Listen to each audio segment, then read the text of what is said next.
ناست شو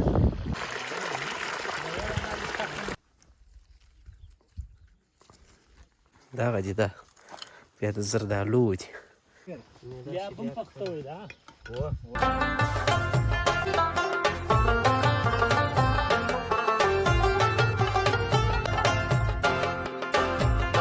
السلام علیکم، هیله لرم چې ټول به جوړ او روغ یاست او د اختر شپې ورځې به په خیر در باندې تېرېږي.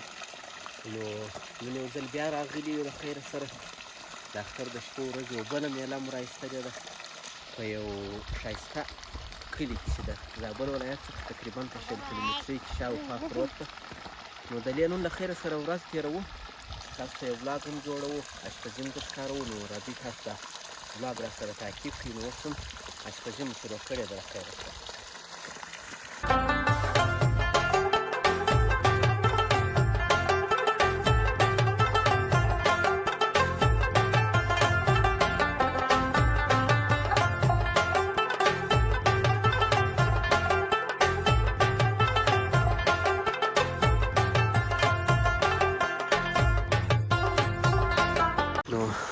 دغه ځای ده د دې باغ د دې زیرې اول د دغه زیره ده ټوله دا شاوخوا او دغه چې دي دا د بادام درختې دي. ورځمه بیا وروسته ورځمه د دې درخته لاندې باندې موږ ناست یو او دلته مو اشپزي شروع کړې ده.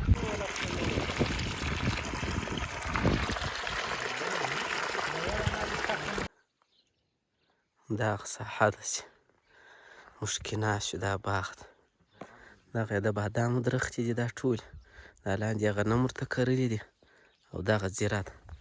نو تاسو راځئ زه تاسو په دا باغ کې شاوخوا وګرځومه، غنم به هم در باندې ووینم چې په باغ کې نور څه شي پیدا کېږي هغه به هم در باندې ووینم. نو هوا خو نو تاسې خپله وینئ ښایسته هوا ده، اشپزي شروع ده. نو نن مو له خیره سره ورځ دلې ده او بل پاتې شو په د اختر کې چې ولاګونه په دې خاطر یو څه راسه وځنډېدله، روزمره مو پرته نه کړو چې موږ دلې یو ټوله ورځ. نو بیا چې مازدیګر ولاړ شو ډېر سره خسته یو، وخت نه وي. نو تاسو در معلومېږي چې ویډیو خو هم ډېر کش غواړي، حساب غواړي، بیا به ایډیټه یې جوړوې بیا. نو په اختر کې که یو څه سره وځنډېدله بخښه به ډېره کوئ. نو دلته ګرځو شاوخوا د غنمو په دې ساحه کې.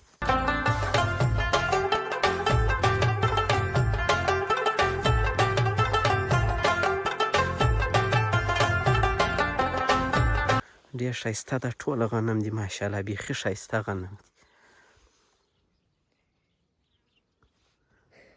دا درختې بیا د بادامو دي، ورځو یو دانه ته ګورو یې.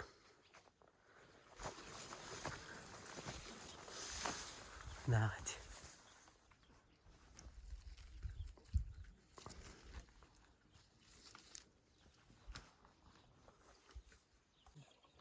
بادام خو وینئ دا وینې ګوره څونه ښه ډک دي ماشاءالله.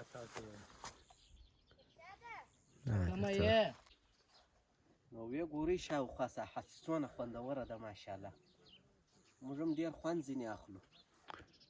نو خدای دې وکړي چې تاسو ته هم خوند درکړي. دا خو نو غنم دي، یا بیریبو د خیره لو خو نو یو څه زور غواړي ولو نه اسانه. تاسو راځئ دلته به یو ځای د بادامو کوک خو دا خپله چې دي دا کلک سوي دي، وایي د دغه دا پاته دي چې بول د زردالو ده هغه به وګورو. دا باغ یم تازه اوبه کړی ده لکه چې زما په خیال. نو چمپلانو شان یې بیا را په خټو کړل، د هغه خوند به وګورو. هغه وایي نه دي پټخ سوي. کومه یوه ده دغه په دې کې کومه دي؟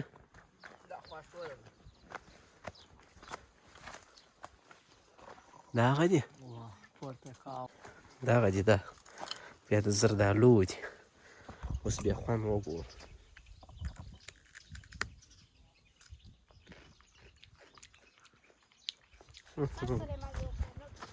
څونه بد تروه دي، ډکه یې ډباله ده.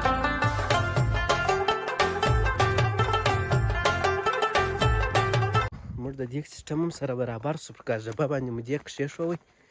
اوس به ولاړ شو یو ګیلاس چای به وخورو تر هغو چې دیګ راته پخېږي. نو بله دغه د باغ ساحه ده، ډوډۍ به هم در سره شریکه کړو د خیره سره.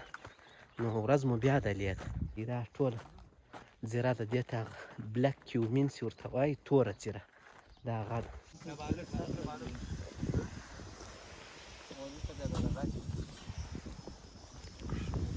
خوږې به نه خورې سمه ده دا غاښونه در څه کاږي سمه ده نن ولا ښه پخ شوې سمه پخ شوې ده یا هم پخ شوې ده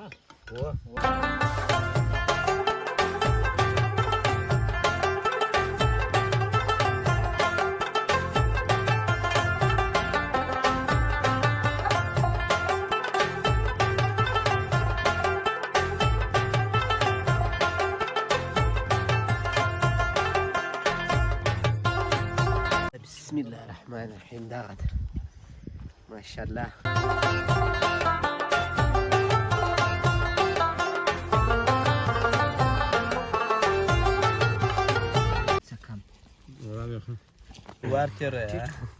پنځه ساعت څنګه شوې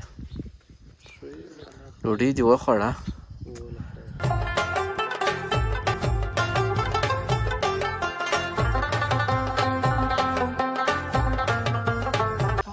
نوبت د شیدو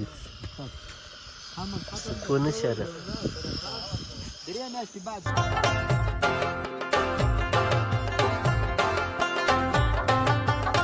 رالمه دې خواته شیدې مې راواچولې یو ګیلاس نو مالګې به ده شاوخوا د مازګري ساحه هم په تاسو ووینم داسې ورته وګورئ دا د مازګر ساحه دا نو 100% نیچرل یا طبیعي شیدې دي خاطر د دې چې دا د دې کلي شیدې دي نو دا مو راواخیستې د پښې کې ورځ مو تېره کړه تقریبا اوس مازدیګر ده نو ځو له خیره سره بالا کور ته نو موږ ته راکړئ اجازه تر بیا د خدای په امان ښه وخت بای بای